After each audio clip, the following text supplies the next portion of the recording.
Nice to see y'all. So you made it. You came out. I did. I made it. I'm very excited. I am a double striker right now. I'm on strike, double strike. I'm happy to be able to talk about this project because it is an audio project. But again, I'm SAG-AFTRA WJ Strong. Like we got to stand up and do that. So going on from that, what made you want to tell this specific story in this format? So this project was my dream TV project, actually, and I tried to sell it in 2015. It was my follow-up to other things I've done, and it didn't happen to sell, and it was very heartbreaking because I had put everything into it. But the wonderful thing is that I got the opportunity to talk to Audible about doing it, and they decided to do it, and they were like, "You're doing 10 episodes," which was such an incredible gift. And because it happened to be over COVID, I wrote pretty much everything myself. So when you're writing 10 episodes of essentially television, I made it exactly the way I wanted to make it. And I will say that having been a part of a torturous development process through Hollywood over and over again, this was an incredible experience, and it's exactly the way I want it to be. What's your favorite thing about Laurel? My favorite thing about Laurel is the arc that she goes through. The reason I wanted to tell the story was I didn't want to do something fantasy-like. I wanted to talk about something fantastical, but I also want to talk about a failed prodigy. I was a violinist when I was a kid. I was a prodigy in that, and I was also kind of a prodigy in the internet world because I was so early. But with that kind of overachievement at a very early age, you kind of can't ever live up to the expectations that people have for you. And having that sort of crushing self-doubt and not really valuing yourself for who you are was something I really wanted to talk about. And so I was able to put that in this very common trope of all the genre stuff that I love, which is the chosen one. Somehow, you're anointed to be the one to save humanity and supernatural world. And what if you fail? How do you live with yourself? How do you live at all? And how do you heal yourself in a way? And that's what I wanted to talk about. So that's what I love about Laurel is this journey I take her through, and the fact that it parallels a lot of the healing I've done personally in my life. Did you write the script with anyone in mind for the voices, or was it just kind of okay? I mean, I definitely wrote a part for Will Wheaton because he's one of my favorite collaborators. He's so incredible in this part. I think it's one of the funniest things I've ever heard him in, and it's also heartfelt. All the people who are in the cast, except for I think one person was a personal friend of mine, and that one person, who's London Hughes, blew me away. So my friend Jonah Ray, who I worked on with many projects with, he came in and did the vocal direction because I worked with him on camera and we worked so well together. I was like, "Can you direct this for me?"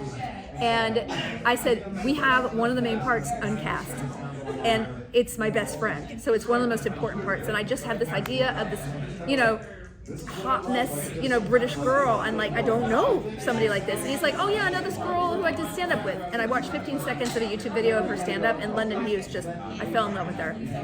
If you meet her, you're gonna fall in love with her too. She's a star, and she's one of the sweetest, most talented people, and she embodies hot mess in the best way. So yeah, everybody, I mean, of course, I always wanted Neil Gaiman to do the narrator, but you never know. But thank goodness everybody was able to make time to do the part, and honestly, it's a dream cast. Everybody just brings the characters to life in ways I could never even imagine. During the production for this, did you want to have where all the voice actors come together to each other? Yeah, that's really interesting. A lot of the time, you can hear audio things and you can tell they aren't in the same room together. And that was something I think Jonah really added, is that he added that sort of on-camera energy so that we know that we never had stale, weird moments where we didn't feel like people were physically in a space together. There were a couple of relationships that were super important that I was like, we have to have these people in the room together at all times. And I was there for everybody. So my character was there with everybody, but me and Sybil, me and Danny Pudi, me and Lily Pichu, who plays Kate, one of the major characters, Sybil and Will Wheaton, Janet Barney, and Sean Astin. There were just certain characters we needed to have. I wanted that chemistry together, and I wanted them to be able to play with each other. And those kind of unscripted, even like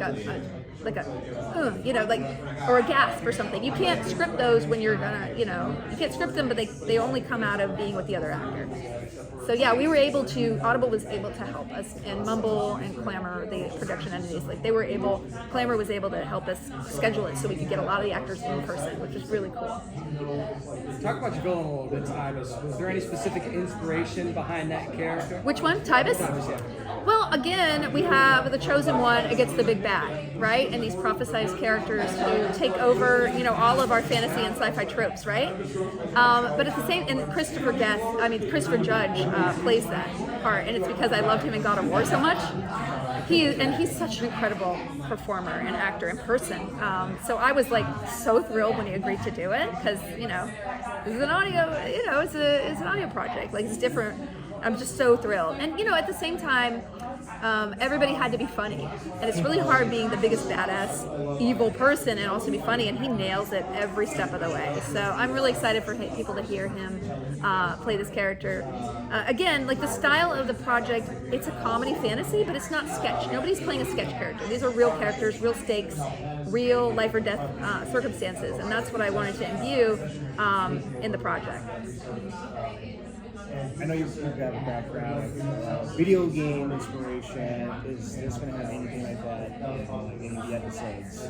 I mean, there's certainly a lot of Easter eggs. Yeah. There's some funny jokes about like Final Fantasy and other tropes that I drop some. I try not to fill it with lots of references, but every episode has a couple that I think people hopefully will laugh at because it's part of our world, that kind of quippy humor. And again, I used it sparingly, but there's one line about Benihana that's one of my favorites. So you guys let me know when you hear it. Can't wait. Yeah. And you can also download the first episode right now at audible.com/Third Eye. They're going to make it available just for a couple weeks, I think, or at Comic-Con. So it's really cool that you can hear a whole episode, which tells you how much content there is, that they're going to sneak preview the first episode, but we got 10 episodes. To what extent do you exist in our world? Are they aware of like other magical or wizarding type worlds? So basically, the world building is very deep because I'm into world building, and we don't even get to explore, but a tip of an iceberg of the world, which is really interesting. But we stay in our world, but basically there's a supernatural world that's secret among us. And like I said, like there's an unhoused person might be, a legendary Russian folklore god or something like that. So everybody exists, all the creatures and people from folklore and fantasy exist, but they're hidden amongst our world. And that's kind of what I wanted to do. I want people to listen to this and then drive down the street and be like, oh, I wonder if that psychic shop is a front for a fairy. I really want to bring magic to the world that we have around us versus escape into a different world. That's this one is all about grounding in reality, and that kind of is reflected with the soundtrack. Like most of the songs, which are amazing, are from the 60s and 70s, so it really is. I wanted a place and a time of San Francisco with that kind of vibe, that hippie vibe. I wanted that to be embodied and in the world. We don't have any time for another question, but thank you guys.